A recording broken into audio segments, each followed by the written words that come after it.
hoy. Sí logran ver las diapositivas que estoy compartiendo, ¿verdad? Sí, listo. Ya listo.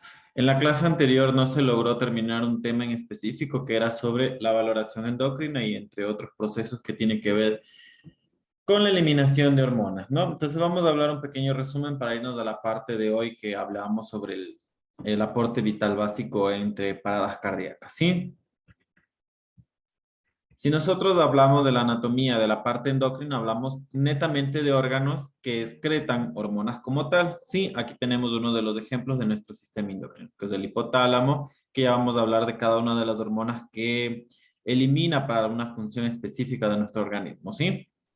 Tenemos el corazón, el páncreas, el riñón, entre otro tipo de órganos, ¿sí? Es muy importante nosotros saber que cada una de estos órganos o de estos glándulas tienen una función específica, eliminar cierto tipo de hormona, ¿no? Y cada tipo de hormona también tiene una función específica en nuestro organismo. Un ejemplo de los que pueden ustedes también escuchar mucho es en la parte de las tiroides. Cuando una persona tiene hipotiroidismo, le agregan una medicación que por lo general es la levotiroxina y la levotiroxina va a ir dependiendo de las dosis según la necesidad del paciente. Se le hace una prueba según los valores del TSH, entre otro tipo de valores como el peso, la talla, la edad y toda la situación, se va a administrar una dosis. Si no se administra de manera correcta, este medicamento va a perjudicar en cierta parte al paciente. Un ejemplo, si aumento la dosis, pues tal vez si el organismo producía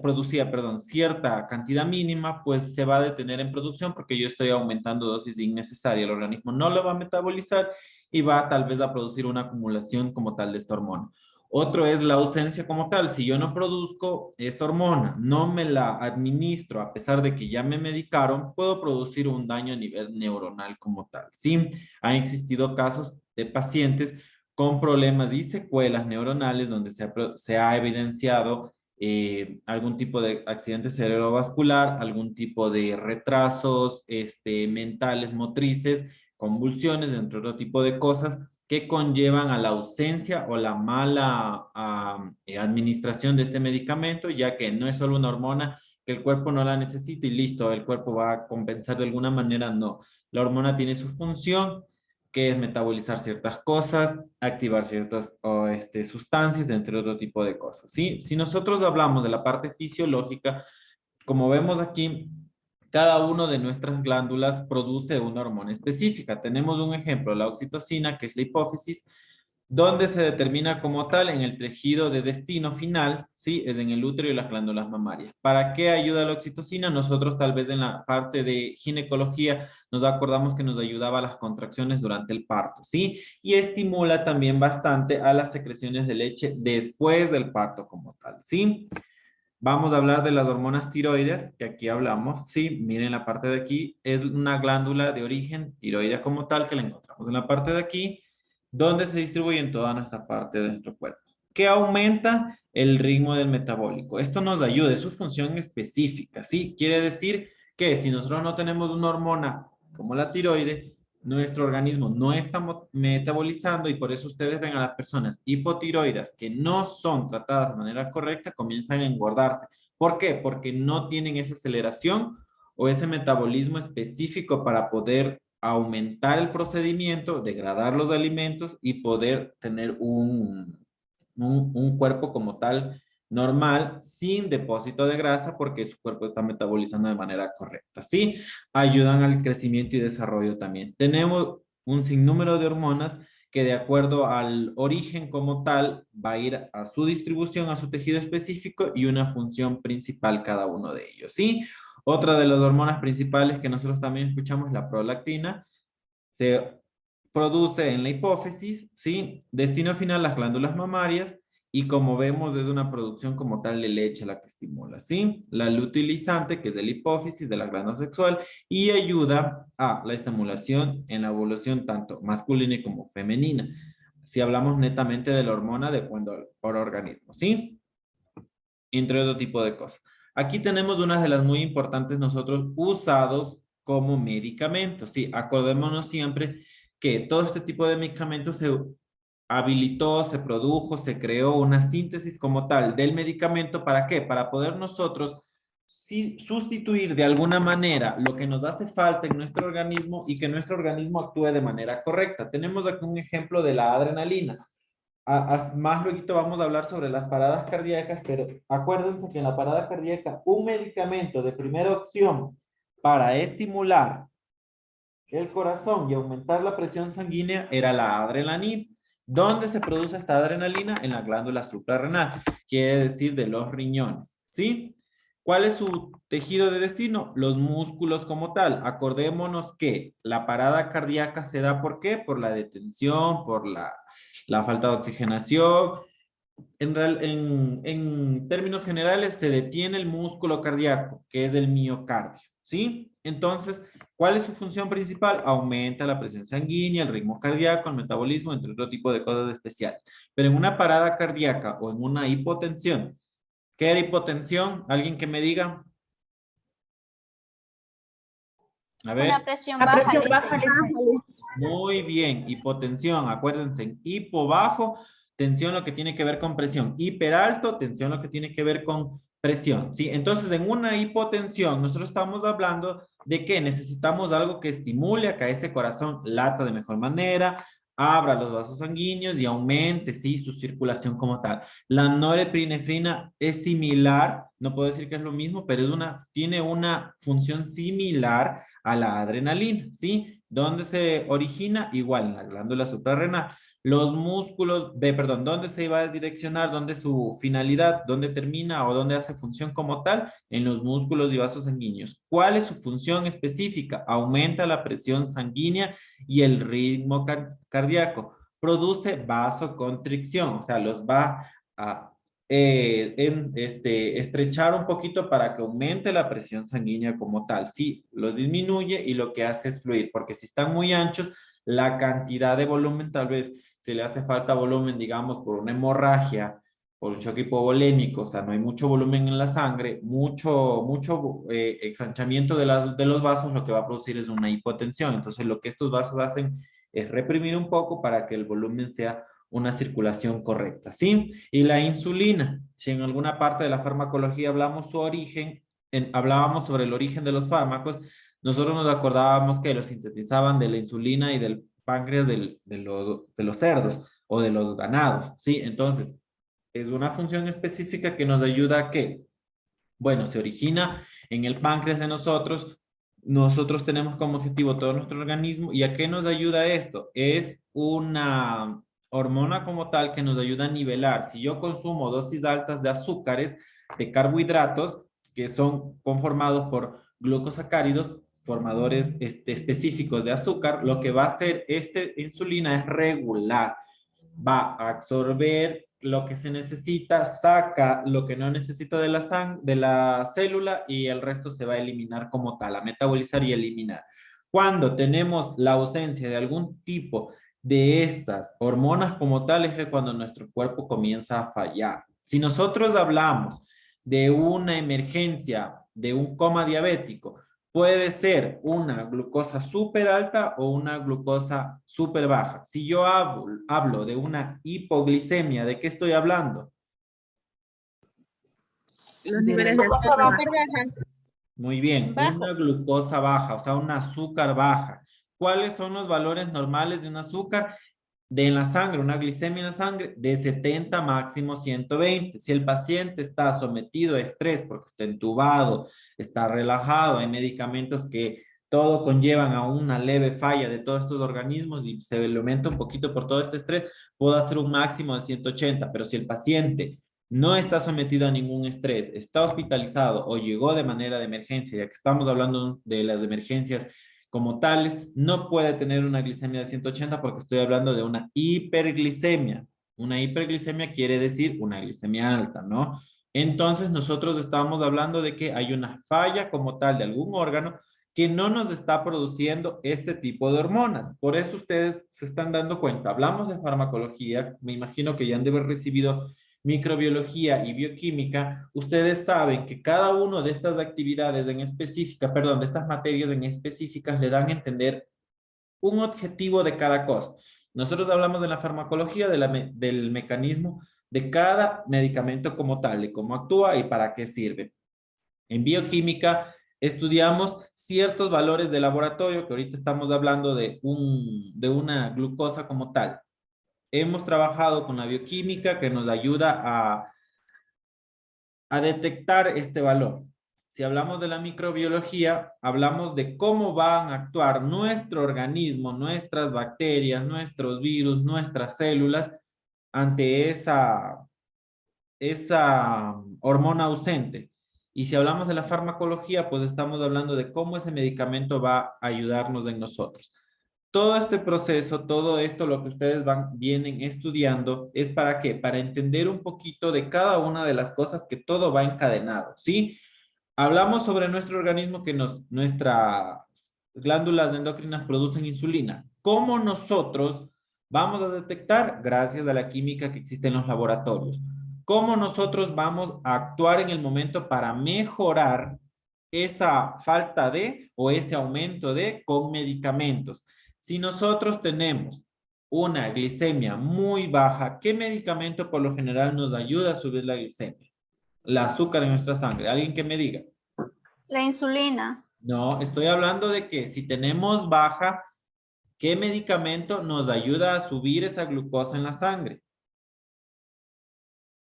A ver, ¿alguien? El azúcar le dicen, o si no, Muy bien. una destroza. Eso, muy bien. El azúcar, si el paciente está consciente y no tiene una glucosa muy baja, listo, un vaso lleno de agua con azúcar. Pero si el paciente no tolera, está hipoactivo, está dormido y vemos una glicemia de 40, una canalización de vía con una dextrosa. Recordémonos siempre que la dextrosa va a variar la aplicación como tal según el porcentaje, porque hay de 5, 10, 50%. La del 50% se pasa por vía central y la de 5 al 10 se puede pasar por vía periférica. La de 5 a chorro y la del 10 con un goteo moderado, porque si no produzco flebitis. La flebitis, acuérdense que es la inflamación de la vena y puedo dañar, necrosar ese tejido. Entonces, ya hablamos de que si la insulina baja, ¿sí? Perdón, si la glucosa baja. Ahora, si la glucosa sube, aquí tenemos un regulador de esa glucosa. ¿Cuál es nuestro regulador? La insulina, ¿sí? Ahí sí, si una glucosa está muy alta, pues de acuerdo al peso existen protocolos según la unidad. Se va a administrar si el paciente es diabético, si el paciente no es diabético, si el paciente es obeso, si el paciente no es obeso, si el paciente tiene daño renal, si el paciente no tiene daño renal. Se hace un protocolo como tal según la unidad y se maneja ese protocolo para la administración. Acordémonos que ya hablamos de la adrenalina, qué pasa si disminuye, cuál es su función, vasoconstricción, va a aumentar los ritmos cardíacos como tal. Uno de los eventos adversos de la adrenalina, en el caso de que nuestro organismo esté fallando y le estamos administrando, taquicardia, ¿sí? La norepinefrina, uno de los eventos, de los efectos adversos, produce una leve falla renal y en dosis muy alta la produce mucho más, ¿sí?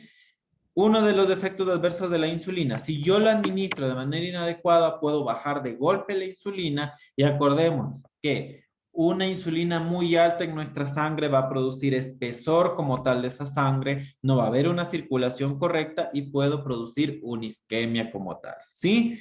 Una baja como tal de la insulina como tal.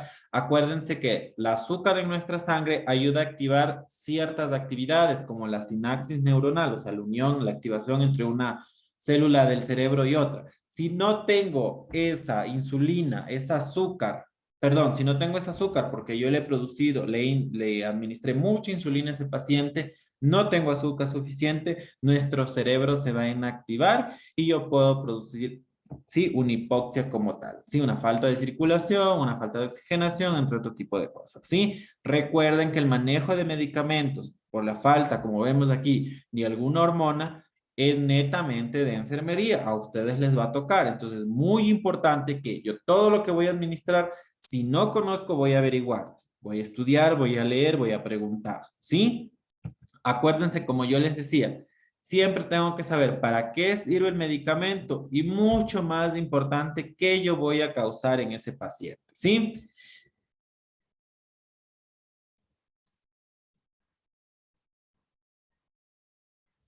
Acordémonos lo que yo les decía sobre la anamnesis, ¿sí? Viene el paciente, los antecedentes, muy importante los antecedentes patológicos personales y familiares.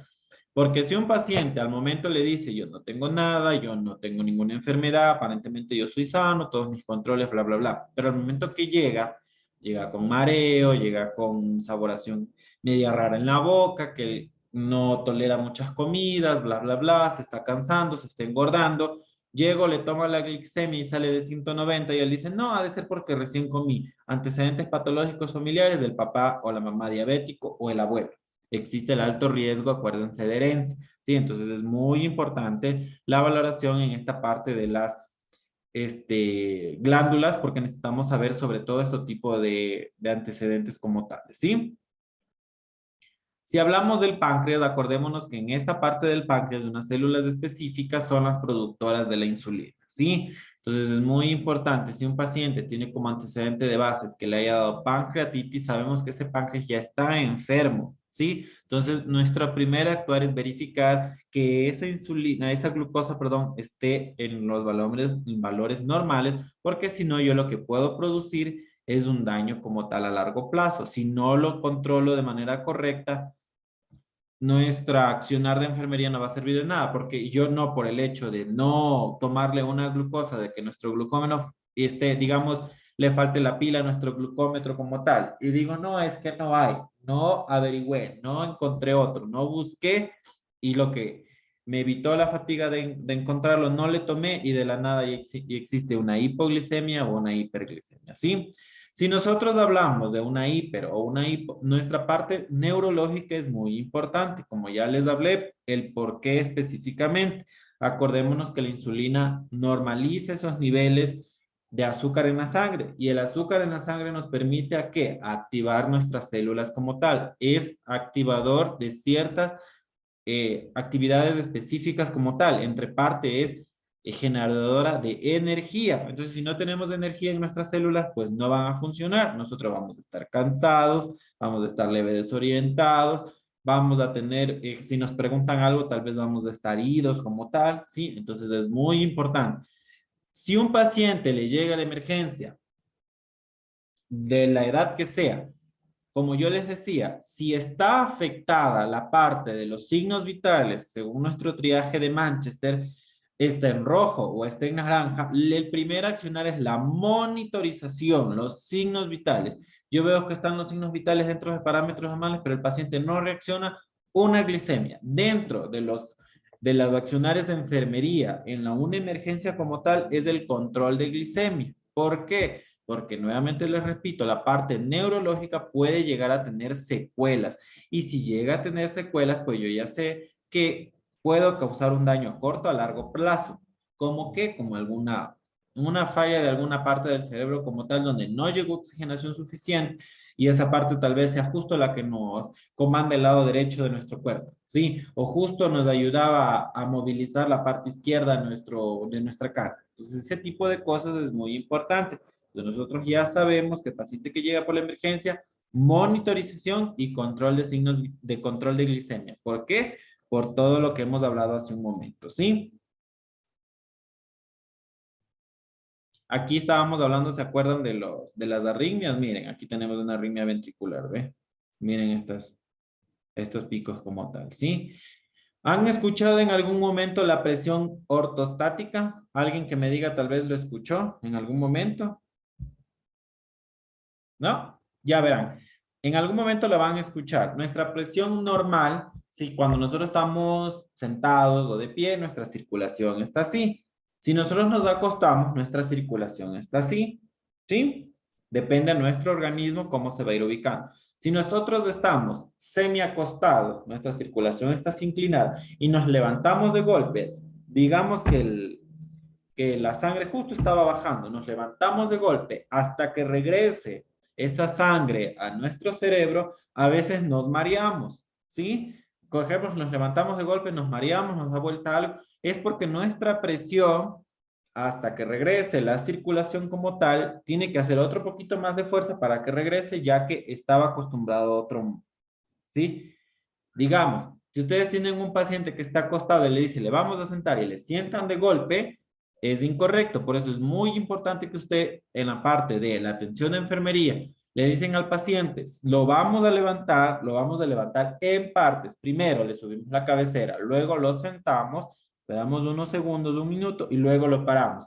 ¿Por qué? Porque si yo los paro de golpe después de que el paciente esté así, hasta que llegue la circulación al cerebro, el paciente se va a marear, se puede desmayar, ¿sí? Acuérdense que la circulación debe de los pies retornar, ¿sí? Entonces, aquí habla de la presión ortostática por eso, ¿sí? Es muy importante lo que tiene que ver con la piel, porque si un paciente está con algún problema de alguna glándula, si hay un problema en la glándula, digamos, suprarrenal, ¿sí? De la norepinefrina, de la adrenalina, no nos está produciendo la vasoconstricción normal que siempre produce y están súper dilatados los vasos. No hay una circulación correcta por la hipovolemia, por la falta de líquido, lo que sea. Deshidratación, ¿sí? Hay edema. ¿Qué era edema? Acumulación de líquido, hinchazón como tal, ¿sí? Por cualquier tipo de circunstancia, cualquier tipo de hormona. Entonces nosotros tenemos que tener muy en cuenta ese tipo de cosas. Aquí tenemos unas características especiales de la hiperglicemia. Cuando una glicemia está alta, por lo general, el paciente que tiene más deseos de orinar, son más seguidos los deseos de orinar, van a orinar, que se llama poliaquiuria, en pequeñas cantidades, pero más frecuente. Ese paciente, por lo general, a veces tiene la glicemia alta. El aumento de la gana de tomar agua, de la sed, de la sensación de tomar agua, de la sed, ¿sí? Tu urgencia de la piel ya no va a estar suficientemente elástica como tal, va a estar reseca, de otra coloración, entre otro tipo de cosas. Membranas de las mucosas, como vemos aquí, ya no es una coloración rosadita como tal, sino miren como vemos aquí, y reseca, se parten con facilidad. Hay pacientes de características, hablando de la piel, se empiezan a tener una coloración más oscura en ciertas partes, como el cuello, ¿sí? Y la presencia de edemas, ¿sí? Que es la acumulación de líquidos, que va a variar, no es uno de los signos que siempre va a estar uno de estos signos, pero va a variar como tal, ¿sí? Como les hablaba hace rato sobre la de la química que nos ayuda y nosotros tenemos ese apoyo como tal de los laboratorios para poder actuar. Si nosotros hablamos de un diagnóstico como tal de una paciente con diabetes, ya sea 1, sea 2, ¿sí? Nosotros nos basamos en ¿qué? En la glucosa y en la hemoglobina glicosidada. Si la glucosa está alta, puede que sea por el estrés, por la dieta, por cualquier tipo de circunstancias. Pero si la hemoglobina glicosidada está alta, por lo general es el 100% seguro que ese paciente tenga algún tipo de diabetes, ¿sí? Aquí hablamos sobre un momento sobre la glucosa, ¿sí? Verán, la corrección de glucosa, yo no puedo decirle si el paciente tiene 130, le vamos a corregir con 2 unidades según el protocolo del HK. Un ejemplo. Todo varía, como yo les decía, según la función renal. Si el paciente tiene falla renal, acordémonos que se absorbe el medicamento y se elimina por el riñón, se va a eliminar, se va a procesar y se va a eliminar. Si yo no tengo un correcto funcionamiento del riñón, no voy a procesar de manera correcta esa insulina, entonces el alto riesgo de que haya retención de insulina, ¿sí? Y se vaya a disminuir la producción, perdón, la metabolización en corto tiempo es alta. Entonces, si el paciente tiene falla renal como tal, ya diagnosticada, tal vez con tratamiento de diálisis o algún otro tipo de tratamiento como tal, ¿sí? Yo tengo que administrar otra dosis, porque el mismo medicamento a mí no me va a hacer efecto similar al paciente que tiene daño renal. ¿Por qué? Porque mi metabolismo está dentro de los parámetros normales, voy a absorber y lo voy a eliminar. A diferencia de un paciente con falla renal que yo le administro, digamos, a mí me tienen que administrar 12, a él no le puedo administrar 12, ¿por qué? Porque su metabolismo es más lento, su eliminación, su proceso para poder eliminar el medicamento es más lento. Entonces, si yo le administro 12, a las 2 horas del control de la glicemia, claro, le voy a encontrar más baja, pero como todavía no se ha terminado de eliminar ni metabolizar, luego de 2 horas yo encuentro más baja aún. Entonces, la administración de una insulina para un paciente que tenga falla renal va a ser totalmente diferente. Por lo general, las guías dicen que solo le administremos la mitad de lo que le toca normalmente. Si el paciente es diabético, es muy diferente. ¿Por qué? Porque el paciente a veces es insulino dependiente o tiene costumbre ¿Por qué? Porque ya le ha mandado su paciente, su médico de cabecera a tomar metformina o algún otro tipo de normoregulador de nuestra glicemia en la sangre. Entonces, un medicamento que a mí me va a hacer efecto de manera inmediata, no le va a hacer de la misma manera a él. Ellos van a necesitar una dosis superior. De la misma manera, un paciente que tiene un sobrepeso no le va a hacer el mismo efecto que a una persona que tiene un peso dentro de los parámetros. ¿Por qué? Porque ellos tienen sus reservas como tal de carbohidratos, su reserva de exceso de energía, se podría decir, y lo que va a hacer el organismo es ir a atacar esa insulina y no va a contrarrestar de manera correcta. Entonces es un diferente administración del medicamento como tal. Lo correcto sí es, si yo veo que un paciente está con hiper o hipoglicemia, el control luego de la administración de cierto medicamento, ya sea para subir o bajar la glucosa, pues tiene que ser por horario, ¿sí? Y siempre alternándome. Si yo veo que el paciente ya le pincha aquí, pues me voy al otro dedo. Pero no, van y le pinchan en el mismo dedo, cosa que ven ese dedo ya morado de tanto pinchar. Es lo correcto de irse alternando, ¿sí? Nosotros ya hablábamos de los valores normales, sí, acordémonos que los valores normales van a variar según el estrés del paciente, van a variar según la enfermedad actual del paciente, sí, como aquí dicen, ayunas, diabético, entre otro tipo de cosas. Todo va a variar según el tipo de paciente, sí, no nos olvidemos de eso, pero es muy importante, un paciente llega, control de signos vitales y control de la glicemia como tal. Sí, las cetonas por lo general nosotros vamos a verificar con unas tirillas como tal. Ahí el frasquito se saca la tirilla, se sumerge en la orina y se va controlando la densidad urinaria por cualquier falta o el aumento del líquido, de sangre, de insulinas, de enzimas, de infección, entre otro tipo de cosas, se va valorando según el frasquito como tal. Eso, en buena hora, casi todos los centros de salud que tienen emergencias, hablando de hospitales, de clínicas, de lo que sea, lo tienen como tal. Es un control inmediato hasta que se haga el control en laboratorio como tal, ¿sí? Si nosotros hablamos de un sistema de excreción, acordémonos siempre que nuestro cerebrito es uno de los mayores secretores de hormonas, sí, que nos ayudan a liberar muchas hormonas para nuestras funciones. El hipotálamo tiene como una función nerviosa, se relaciona con el sueño y la sensación de sed y el hambre, sí. Otra endocrina es que coordina toda la función hormonal. Acordémonos que si alguna hormona nos hace falta, nosotros vamos a estar de alguna manera enfermos, ¿sí?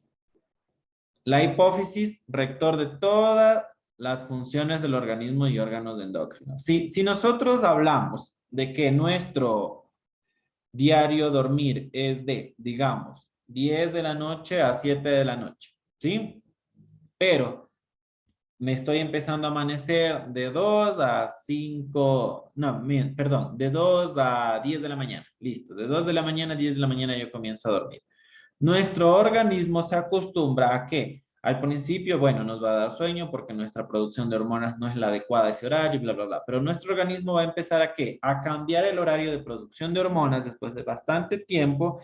¿Para qué? Para que recién se empiecen a producir hormonas del sueño, hormonas como tales que regulan el sueño y nuestra actividad a las 2 de la mañana. Pero nuestro organismo como tal es cuando 10 de la noche, 11 de la noche máximo, nuestro sueño como tal es normal porque nuestra producción de hormonas comienza ahí. Son las reguladores del sueño que nos empiezan a decaer, nos empieza a producir una hipoactividad como tal, a un cansancio, pero es normal, es nuestra producción a esa hora. Sí, es por eso que cuando ustedes viajan a otro país o viceversa, viajan para acá de otros países, ¿qué pasa? Nuestro organismo no está apto, no está capacitado para dormir y descansar a esa hora. Se tiene que empezar a regular como tal. Y hasta que se regule es un proceso como tal, ¿sí?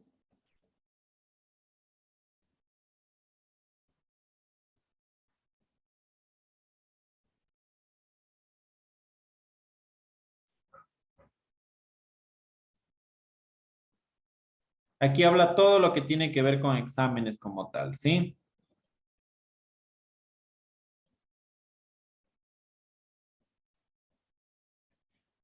Todos los exámenes de diagnóstico que se hablan en la emergencia, nosotros ya sabíamos, ¿sí? Llega, recordemos siempre que para poder administrar un medicamento tenemos que verificar qué falta de o qué aumento de tiene. Es muy importante, por favor, que al administrar nosotros un medicamento sepamos bien la indicación. ¿Por qué? Les pongo un ejemplo. Si hay un paciente con un trauma de cráneo, por lo general esos pacientes están aumentando la presión intracraneal. Si yo le aumento, digamos, le voy a administrar lactato, el lactato aumenta la elevación sanguínea y la presión intracraneal. Entonces yo no puedo hacer que esa sangre se haga más acidótica como tal, vaya al cerebro y produzca aún mayor espesor y lo que puedo producir es una hemorragia como tal, ¿sí? Entonces, si el médico le dice, póngale por favor solución salina en bolo, listo. Voy, le preparo, doctor, solución salina en bolo. Sí, cuando le voy a administrar, doctor, le estoy administrando la solución salina en bolo. Es muy importante la comunicación efectiva. ¿Por qué? Porque es como un doble chequeo. Digamos, ahorita llegó el paciente y el doctor, ni usted se acordó de tomarle una glicemia y el doctor le dice, póngale una dextrosa porque parece que está con el sodio alto y la dextrosa ayuda a bajar el sodio. Listo. Le hicieron vino al laboratorio, se llevó la muestra y hasta que usted armó, preparó, le conectó ya el medicamento, llega y una glicemia en 200. Y el sodio nunca estuvo alto. Entonces, el riesgo de que yo le produzca un aumento de glucosa en la sangre y pueda afectar a ese cerebrito como tal, ¿por qué? Por una isquemia, por un accidente cerebrovascular, lo que sea, existe. Entonces, yo tengo que ser muy importante en la comunicación efectiva. ¿Por qué? Porque yo estoy haciendo una doble verificación hasta el producto final, que es la administración como tal del medicamento. Y es muy importante también irnos a la parte de que si no está escrito, yo no administro, ¿sí? Claro que en momentos de emergencia toca hasta que escriban y descarguen, ya toca administrar, para eso son los coches de paro, ¿sí? Si nosotros hablamos de los cuidados de enfermería como tal, nosotros hacemos diagnósticos de enfermería con el NANDA, ¿sí? Venimos a hacer nuestros cuidados y nuestras evaluaciones como tal. Hacemos nuestros diagnósticos, vienen los cuidados. Un ejemplo, diagnóstico de enfermería. Alteración de la comida y bebida relacionada con la deficiencia endocrina del metabolismo de hidratos de carbono manifestado por hiperglicemia, otro tipo de cosas. Cuidados de enfermería, revisar el plan de dieta. Antes de revisar el plan de dieta, ¿cuál sería de nosotros si estamos con este paciente? ¿Cuál sería nuestro control principal en los cuidados de enfermería con este tipo de pacientes? A Los ver, signos vitales. alguien que diga. Los signos vitales. No, muy aparte de eso, ya esos La controles glucosa, el signos examen vitales de la es siempre. glucosa. Muy bien, el control de la glucosa. Estoy hablando que un paciente tiene alterado el metabolismo por hidratos, por hiper o hipoglicemia. Entonces, muy aparte de revisar la dieta, lo que sea, porque el paciente puede estar hasta en NPO, el control de la glicemia es muy importante, ¿sí? ¿Por qué hablamos de este punto especial? Porque ya sabemos que puede producir daño neurológico, ¿sí? Y luego de nuestros cuidados de enfermería, pues vamos a hacer la evaluación como tal de todo lo que puede producir, ¿sí? Como ya les decía, el manejo como tal de las hiperglicemias va a variar según el paciente, según el protocolo y según la unidad, ¿sí? Mucho ojo cuando hagan su administración del medicamento que tiene que ver con la insulina, porque yo puedo producir un daño en vez de un beneficio, ¿sí? Si hablamos de de las glándulas tiroides, hace un momento topamos el tema de la levotiroxina, ¿sí? Es una glándula que forma de forma de mariposa, como la tenemos en la parte del cuellito, ¿sí? Se encuentra en la parte anteroinferior del cuello, por delante de la tráquea. Es una de las glándulas endocrinas responsables de regular muchas funciones metabólicas en nuestro cuerpo, ¿sí? Uno de los trastornos poco frecuentes, pero a su vez mortales, es la crisis tiroides, ¿sí? Resulta del hipertiroidismo no tratado del exceso como tal de la hormona, ¿sí? Como ya les decía, va a producir un problema neurológico. Acordémonos que nuestras hormonas nos ayudan a ¿qué? A regular las funciones específicas de nuestro organismo, ¿sí?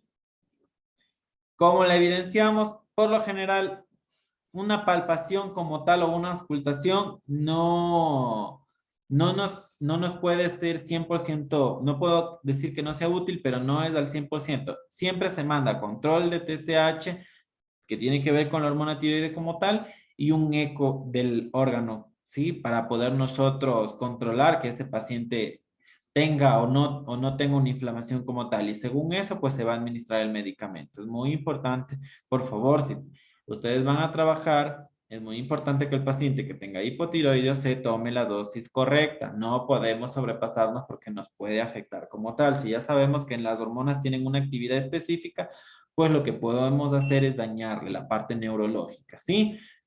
Nuestra evaluación de la parte neurológica, existe la escala de coma de Glasgow, que en estas diapositivas no se encuentran, pero la escala de coma de Glasgow es que para nosotros evidenciar nuestro estado neurológico funcional, tiene tres eh, Yo ítems. voy a hacer la tesis y la durmiendo. A las 10 se Por, hubiera hecho hoy. por favor, inactiven los audios, estoy escuchando a alguien, ¿sí?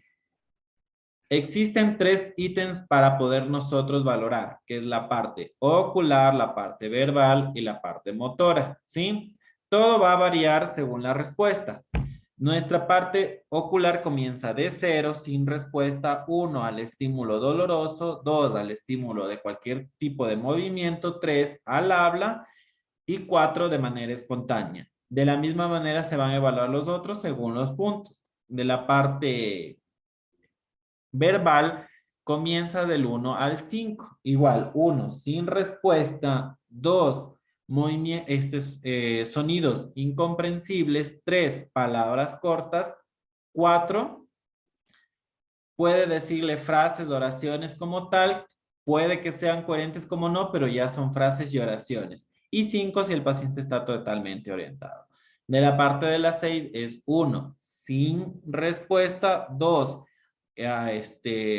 flexión como tal, 3 regresa hacia el lugar donde se ha realizado el estímulo como tal, 4 localiza el dolor, 5 movimientos involuntarios que no se coordinan como tal hacia un estímulo, o sea, hacia una petición, y 6 cuando el paciente obedece órdenes.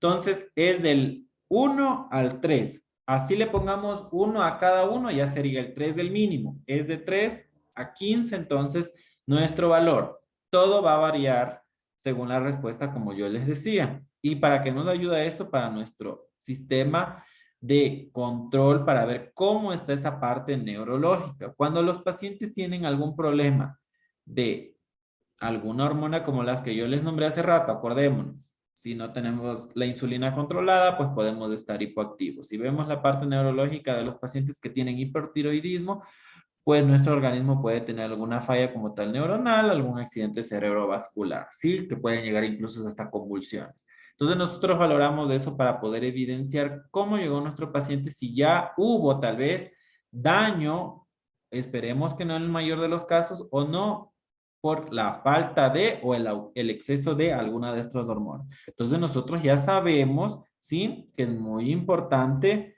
el control. Si nosotros tenemos a la mano un glucómetro, pues el control del glucómetro de la glicemia de manera capilar, ¿sí? Con el pinchazo y toda la situación. Y si no, pues mediante los laboratorios, ¿sí? Aquí hablamos del hipotiroidismo. Hace un momento estábamos topando del hiper. Disminución del metabolismo basal, la letargia, que es el cansancio, calambres, anemia crónica, alteraciones menstruales. Por eso es muy importante cuando una persona quiere quedar embarazada, que con ustedes hablábamos sobre esa parte, es muy importante el control y el regular esta parte de las tiroides, porque si no, no va a poder quedar embarazada de manera fácil, ya que hay una alteración como tal. Acuérdense que todas las hormonas van a producir cierto metabolismo y cierta función específica, entonces no va a poder embarazarse como tal, ya que sus funciones, su metabolismo está alterado, ¿sí? El hipertiroidismo, que tenemos aquí ciertos signos, que es el cansancio, la sudoración, que es la diaforesis como tal, intolerancia al calor, el bocio, que ustedes han visto personas que se les tienen una acumulación en la parte de la tiroides que se les hincha, que es como una bola, ¿sí? Es un tumor. Ese es el bocio como tal. La poluria, que es el aumento de la cantidad de la orina, ¿sí? Los análisis de laboratorio, como yo les decía, siempre les mandan el T4, ¿sí? El TH4.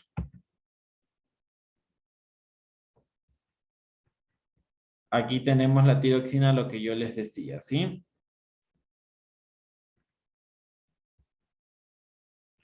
Nuestros diagnósticos de NANDA, que son para poder actuar con el paciente, nuestro diagnóstico, luego vienen las interacciones como tal y la evaluación. Ahora vamos a hablar del soporte como tal básico de enfermería. Si nosotros hablamos que en la emergencia era nuestra entrada para poder tener ese espacio entre la vida del paciente o la muerte del paciente como tal, es una línea muy delgada en el cual nosotros debemos de actuar rápido. Ya sabemos que tenemos que controlar signos vitales, controlar nuestra glicemia para poder evidenciar alguna falla o algún daño de algún órgano, de alguna glándula como tal. Cuando existe, perdón un momentito.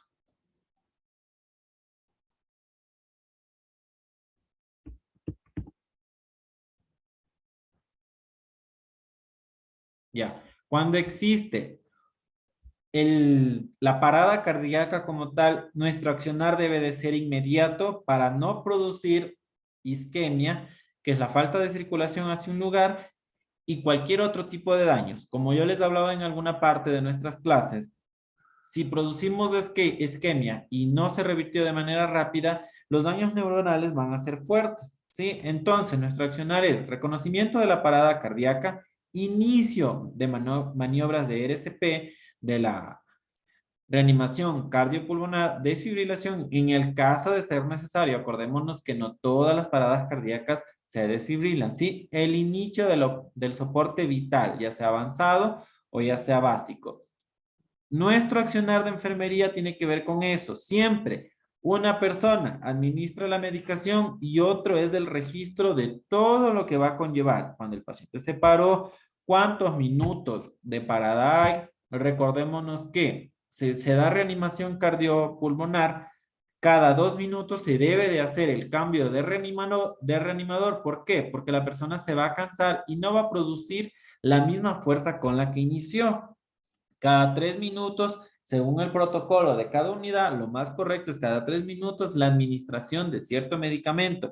En el caso de una parada súbita, sin evidencia, hasta que haya el EKG, hasta que haya el control del monitor o lo que sea, es la adrenalina. Acordémonos que la adrenalina es el estimulador principal de la función del miocardio, del músculo como tal. Va a aumentar la presión y nos va a ayudar a que ese paciente restablezca sus signos como tales, ¿sí? Entonces, ya tenemos nuestro accionar de enfermería de manera inmediata, ¿sí?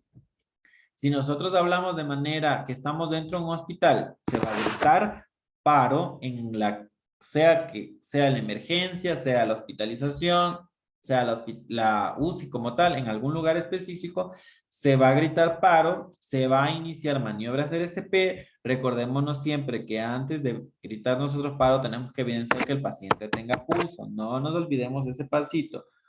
Verificación del pulso. No encontramos pulso, hacemos el llamado de alerta que es del paro.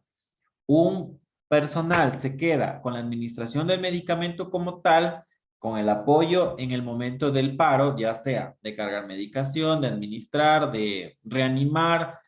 Si se le entubó, pues la fijación del tubo, entre otro tipo de cosas. Y otra persona extra, pues va a ser la persona que controle los tiempos, porque como yo les decía, no va a ser lo mismo cuando inicia a que cuando luego de 2 minutos, ¿sí? Se hacen las 30 compresiones y si el paciente no está entubado, pues se hace las insuflaciones como tal. Si el paciente sí está entubado, lo que se hace es hiperoxigenar. Es muy importante la hiperoxigenación.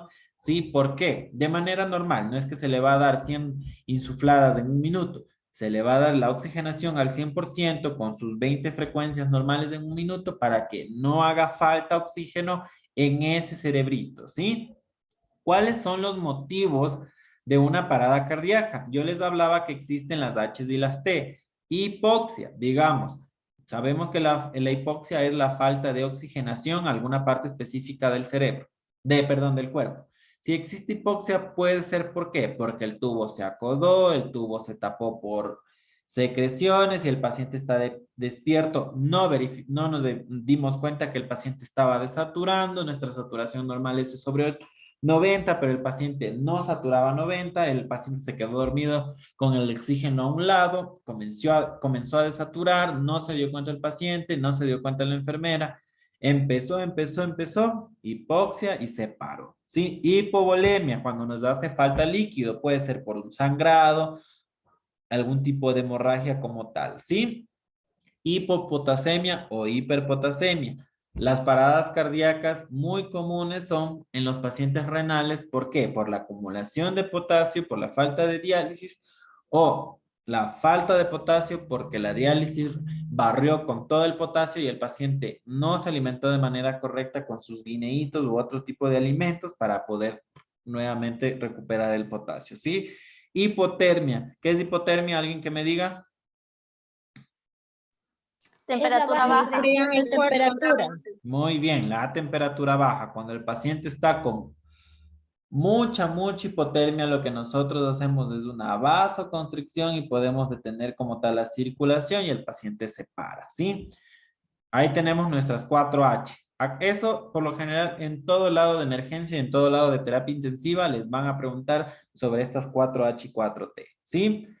Otro tipo de 4 que pueden producir nuestros paros cardíacos, si hablamos de las T, las trombosis pulmonares o coronarias. ¿Qué es trombosis? Alguien que me diga qué es una trombosis.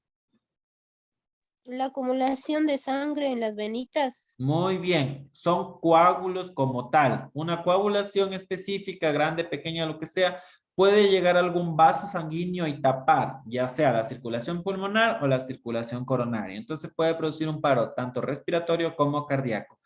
Taponamiento cardíaco puede ser por cualquier tipo de circunstancias, no solamente una trombosis. Puede ser una malformación, puede ser que la válvula no se cerró de manera adecuada, algo puede ser, hasta un parásito puede ir al corazón y taparlo, ¿sí? Los tóxicos y los fármacos. Recordemos que todo medicamento tiene efectos adversos. Si yo administro de manera inadecuada algún medicamento, como yo les hablaba hace un momento, digamos, le administré mucha insulina, lo dejé totalmente hipoactivo, ya no tiene carbohidrato, no tiene azúcar en su sangre para poder producir una activación correcta de las células, paciente cayó, su corazón ya no tiene actividad, paro por medicamentos mal puestos, ¿sí? Neumotoras de atención, cuando hay una hemorragia, cuando hay un derrame pleural grande como tal, y vamos a producir un neumotoras de atención, o sea, el corazón y el pulmón ya no se van a expandir de manera correcta, ya sea por la hemorragia, por el líquido, por lo que sea, no se va a hacer el intercambio correcto, se detiene el corazón y el pulmón. Entonces nosotros tenemos nuestras 4H y las 4T, y verán, se dan cuenta que en estas 4H nosotros podemos cuantificar, valorar, ¿sí? Y no podemos llegar a esto. O sea, podemos nosotros con laboratorios, con medidas de controles de signos vitales, con medidas de controles de signos vitales, con otros laboratorios, podemos evidenciar para que no llegue a una parada cardíaca, ¿sí? Listo, un taponamiento cardíaco, una trombosis es muy difícil de evidenciar si yo no tengo tiempos de coagulación cada hora, cada 2 horas, si yo no tengo un médico cardiólogo, un médico general o quien sea que vea el corazón a cada minuto.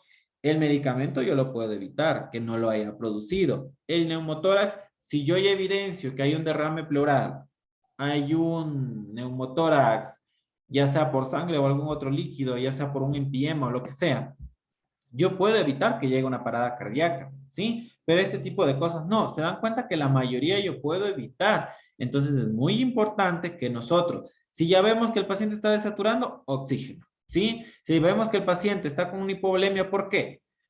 Está comenzando a hacer hipotensiones, se le está bajando la presión, ¿sí? Doctor, se le está bajando la presión, líquido hasta que llegue a la sangre. Si el paciente está con un potasio bajo, nuestro valor normal de potasio es como mínimo de 3.7, 3.8, como máximo 4.5, 4.4. Si sube o baja de eso, doctor, esto está pasando. Si la hipotermia, si yo ya sé que mi temperatura normal no puede bajar de 36, doctor, está con una hipotermia de esto. El paciente se puede parar, ¿sí? Aparte de mi registro, yo tengo que avisar como tal. Aún más, si yo ya sé los efectos adversos de muchos medicamentos, yo tengo que administrar mi dosis correcta. Acordémonos de los 10 correctos. Sí, es muy importante. Si yo no sé administrar un medicamento por lo que sea, por la falta de práctica, experiencia, de lectura, de lo que sea, pues voy a preguntar. Es muy importante que estamos viendo este tipo de cosas, nosotros podemos prevenir todas esas situaciones, ¿sí? Porque en la parte legal, cuando el paciente se muere, si es que no sale de la parada cardíaca o si sale y luego nuevamente se para y fallece, van a investigar el por qué se dio una parada cardíaca. Y una parada cardíaca, si no se sustenta con que el paciente, digamos, haya tenido una cardiopatía, una enfermedad cardíaca como tal de base, digamos, de los pacientes oncológicos ya parte terminales, pacientes que son paliativos que ya tienen que fallecer, listo, no se hace esa investigación. Pero en unos pacientes aparentemente sanos, que no han tenido ninguno de este tipo de circunstancias, como yo les decía, de las enfermedades y de las enfermedades terminales como tal, o cardíaca, no se va a justificar y van a mandar a indagar, a investigar. Y ahora que si evidencian que el paciente estuvo 20 y algo de horas con hipotermia y la enfermera nunca avisó, yo sé que es lógico que el médico tiene que pasar visita, preguntar, ver el control de signos y algo, pero la enfermera también tiene que avisar, tiene que registrar en el informe colocar todo eso. ¿Sí? Si el paciente estuvo desaturando y yo no hice nada sabiendo que el paciente me está desaturando, pues oxígeno hasta que el médico me diga qué más hacer, ¿sí? Porque recuerden que el médico indica y nosotros nos guiamos en nuestra parte de la indicación médica. Nosotros aplicamos esa indicación médica siempre con nuestra base científica, porque si yo ya sé que el paciente está saturando 95 y dice colocar oxígeno a tantos litros, doctor, el paciente está saturando 95, pero ahí dice que le coloquemos oxígeno. ¿Por qué le voy a poner? Es una base científica que no necesita el paciente oxígeno, a menos que, como yo les decía, si hay un paciente que viene con alguna crisis convulsiva, algún problema neurológico, yo le voy a administrar hasta evidenciar que no haya hipoxia como tal, porque la oxigenación correcta puede estar periférica, pero no central, ¿sí? Entonces yo voy a preguntar, no me voy a poner a discutir, sino de una manera profesional voy a averiguar el por qué se están administrando este tipo de cosas, ¿sí? Si nosotros hablamos de un soporte vital básico, la parada cardiorrespiratoria supone que es el cese de forma brusca e inesperada de la circulación sanguínea o de la respiración espontánea, por lo tanto es la cese de oxígeno a los órganos vitales, siendo especialmente afectado el cerebro. Primero es el más cercano, ¿no? Y luego van el resto, ¿sí? Es importante conocer los procedimientos y algoritmos para resolver una situación crítica como esta. Como yo les decía, existe el aviso de paro y el protocolo como tal de cada unidad. Siempre tengan en cuenta, una enfermera, en el mayor de los casos, cuando hay más de personal de enfermería, tiene que estar dos enfermeras. Y si yo estoy solito y está con un auxiliar, pues auxiliar me vaya a ayudar a registrar. ¿Sí? Porque en una parada cardíaca que existe, es muy importante el control y la verificación de todos los procedimientos que se están haciendo. Recuerden que la memoria es frágil y todo eso nos puede quitar algún tipo de responsabilidad en la cual nosotros no estuvimos. Como yo les decía, un ejemplo. Estaba desaturando, listo, a las 7 de la mañana. Estaba desaturando, yo registré, el doctor le dije, pero no me indicó nada. Yo fui, le puse oxígeno por cánula, estuvo así por 3 horas. Luego le aumenté más del oxígeno porque seguía desaturando, le avisé al doctor, no hizo nada. Están viendo que la enfermera está actuando, el enfermero está actuando. El médico puede que en todo el día no haya ninguna indicación especial como tal, pero yo ya estoy dando mi actividad específica de enfermería. Entonces es muy importante, lo he escrito, lo que pase, yo lo redacto con el apoyo de la persona que sea, como les diga, en tal caso otro técnico, otro auxiliar, otra enfermera, el apoyo como tal, porque la memoria es frágil y puedo yo liberarme de mucha responsabilidad por este tipo de situaciones, ¿sí? Nuestro objetivo como tal, identificar situaciones de riesgo vital, conocimiento de la importancia de la cadena de supervivencia de la parada cardíaca, recordemos que hay protocolos como tal de cada uno, ¿sí? Proporcional, uno de los conocimientos teóricos básicos para saber cómo responder en el caso de RCP. Siempre verificar el pulso, si no hay pulso, el llamado de paro, reanimación cardiopulmonar, la farmacoterapia y el control constante de los signos. Yo estoy dando RCP, ya le administré la mediadona, comienza a ver curva en el monitor, en donde sea que lo esté tomando, Control de signos, porque a veces eso solamente es durante la estimulación que yo le estoy dando de la reanimación. Termino la reanimación, ya no hay frecuencia. Entonces, muy en contra, ¿sí? Instaurar la respuesta cardiopulmonar extrahospitalaria en el caso de que estemos fuera de un hospital, ¿sí? Identificar el equipo esencial que requiere una urgencia clínica. Recordemos siempre, como yo les decía, un ejemplo, un paciente con cáncer terminal que ya se dio todos sus cuidados paliativos, todos sus procedimientos, yo no voy a administrar mucho de este tipo de situaciones porque el paciente ya no tiene un, digamos, algo viable como tal. Entonces su vida va a cambiar, su soporte como tal es diferente, ya se dio sus cuidados paliativos, tal vez incluso esté indicado no realizar maniobras de DCP.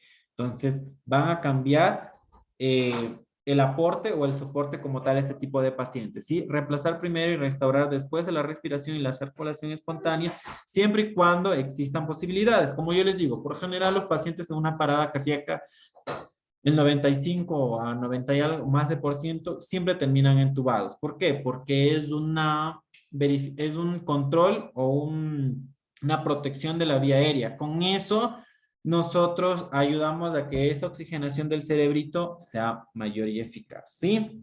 Y si es por una asfixia como tal, digamos un atragantamiento o algo por el estilo, pues nosotros vamos a retirar el objeto, lo que sea, y ahí vamos a hacer nuestros procedimientos como tal. Existen las maniobras de Heimlich, que es la opresión del abdomen para poder botar el objeto en el caso que el paciente lo logre botar, ¿sí?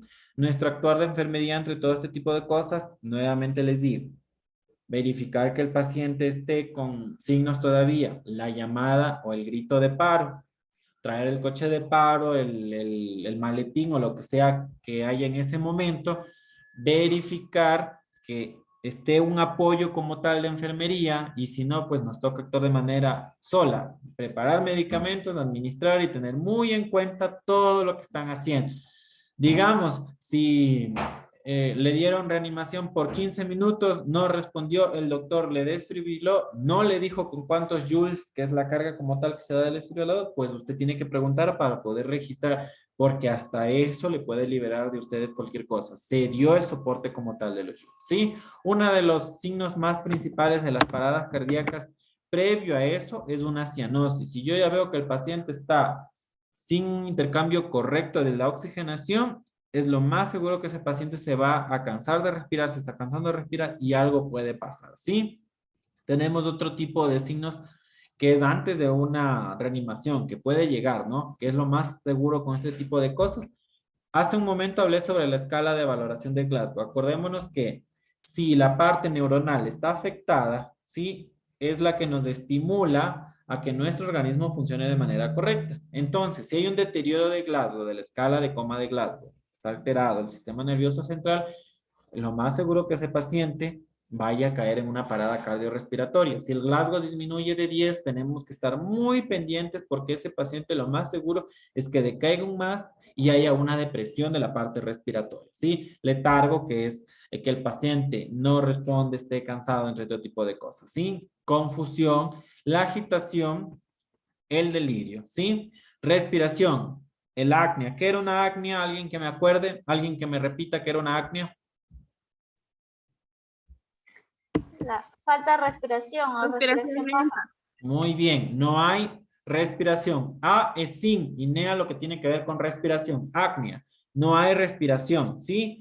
Gruñido, aleteo nasal. Acordémonos cuando hablábamos de los niños, cuando hay un problema respiratorio, el paciente comienza a ¿qué?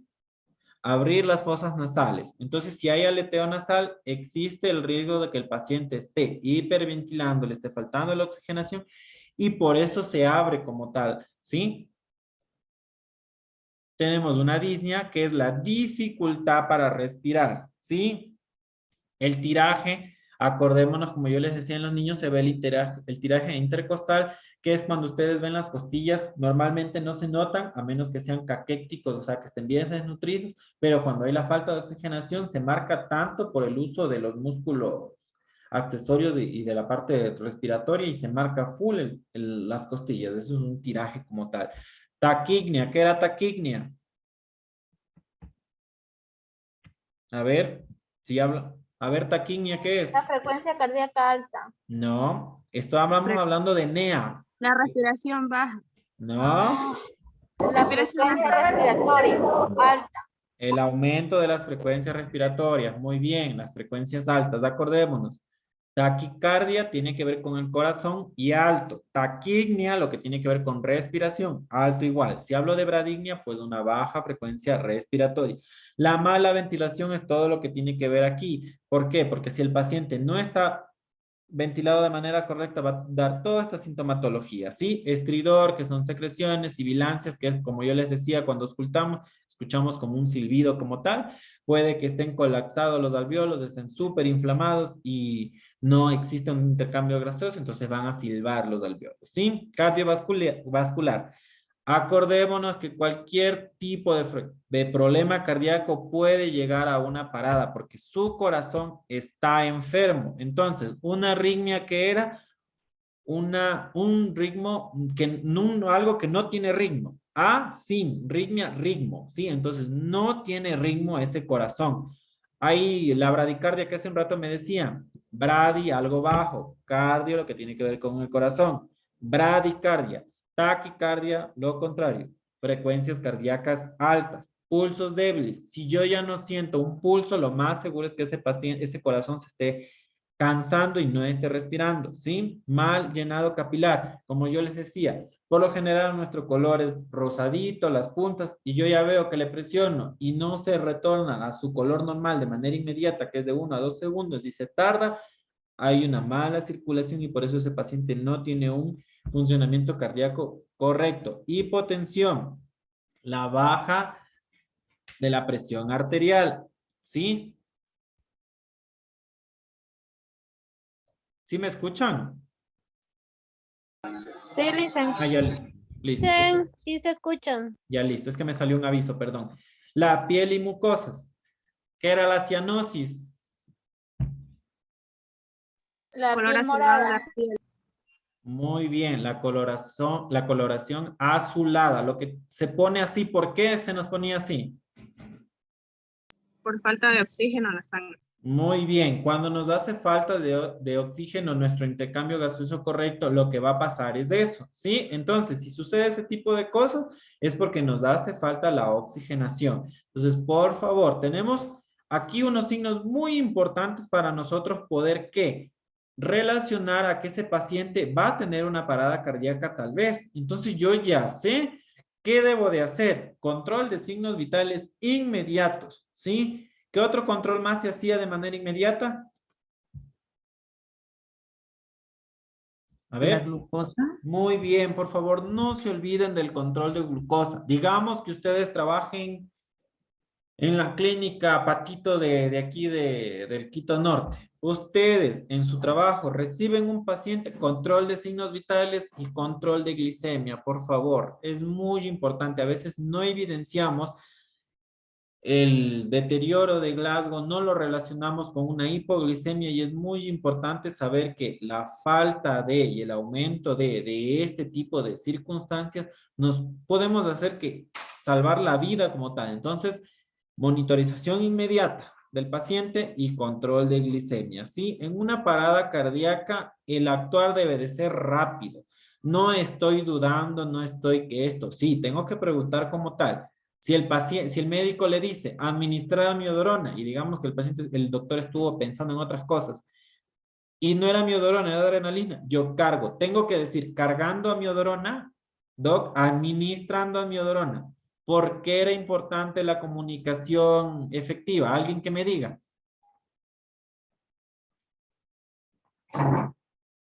A ver, alguien que me diga por qué es importante la comunicación efectiva. Para poder respaldar lo que estamos haciendo. Ya, ¿por qué también? ¿Qué puede pasar si yo no hago la comunicación efectiva? ¿Alguien que me diga?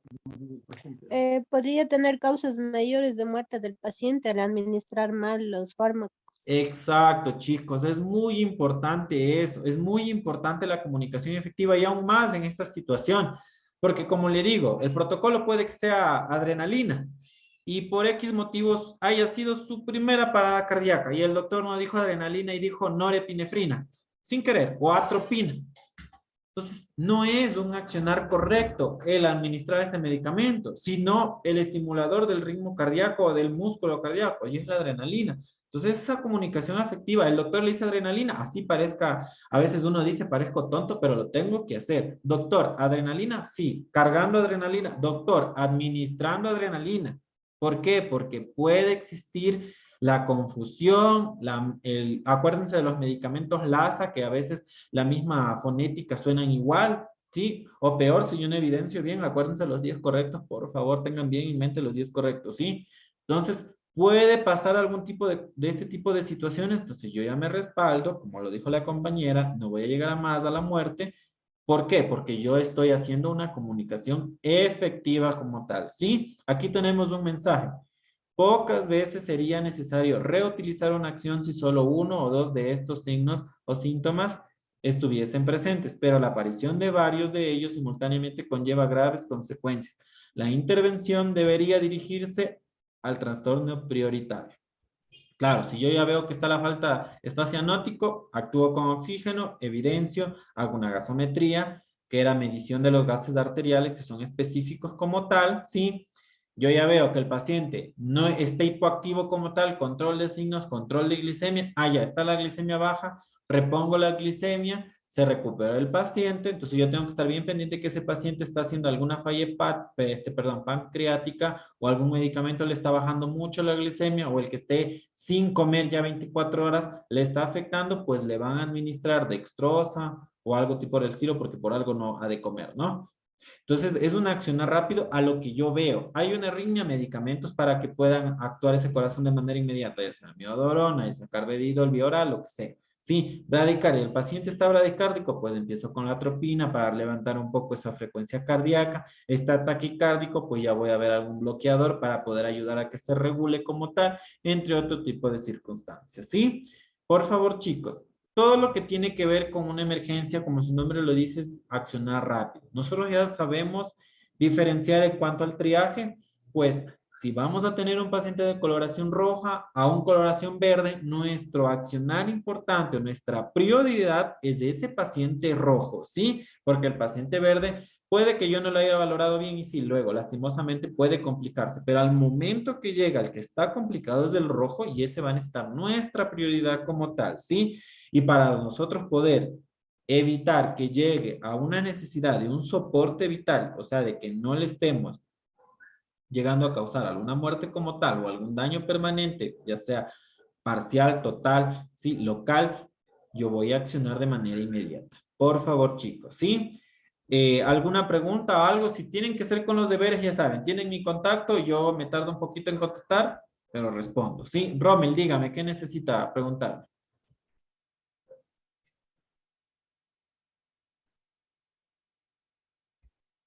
Buenas noches, Rommel. Dígame, ¿qué necesita preguntar?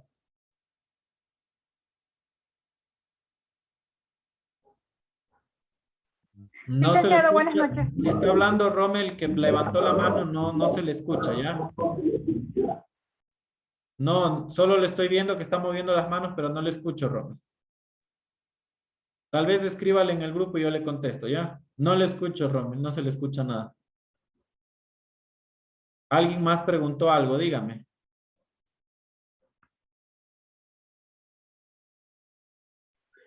Por ejemplo, esos accidentes que usted indique de que el doctor o uno debe indicarle al doctor lo que está administrando, ¿suelen suceder rara vez o sí puede darse un accidente de eso?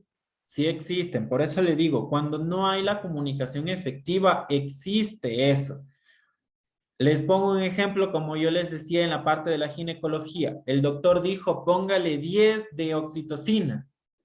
Y la licenciada, auxiliar, tecnóloga, quien sea, no sabía que era 10 miligramos, que es una presentación de la oxitocina. Pensó que eran 10 ampollas. Imagínense el sangrado activo que va a producir eso. ¿Por qué? Por lo que la oxitocina va a aumentar las contracciones uterinas y otro tipo de cosas.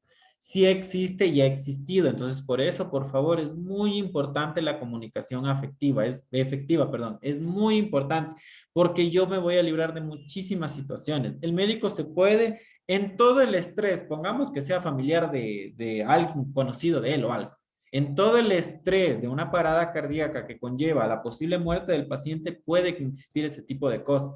Entonces es muy importante, ¿sí?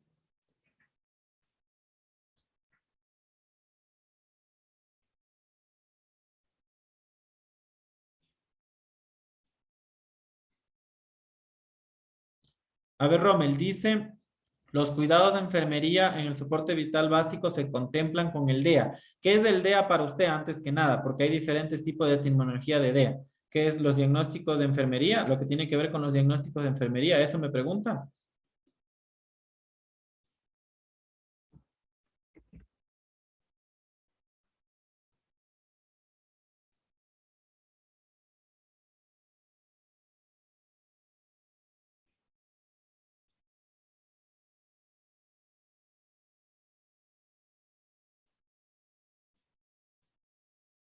Todo depende. Como yo les decía, verán, la desfibrilación no se da siempre. No se puede desfibrilar, digamos, una taquicardia. La taquicardia tiene que ser dependiendo el tipo, perdón, la desfibrilación debe de ser el tipo, depende, todo va a depender. Ejemplo, una taquicardia supraventricular, una fibrilación auricular. No todo ritmo taquicárdico se desfibrila, ¿sí?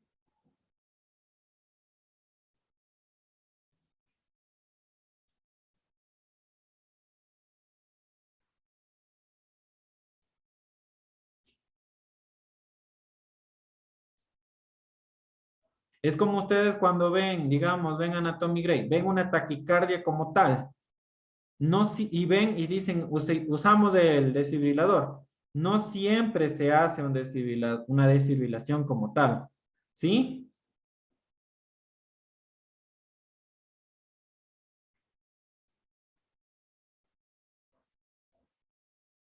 ¿Alguna otra pregunta, chicos?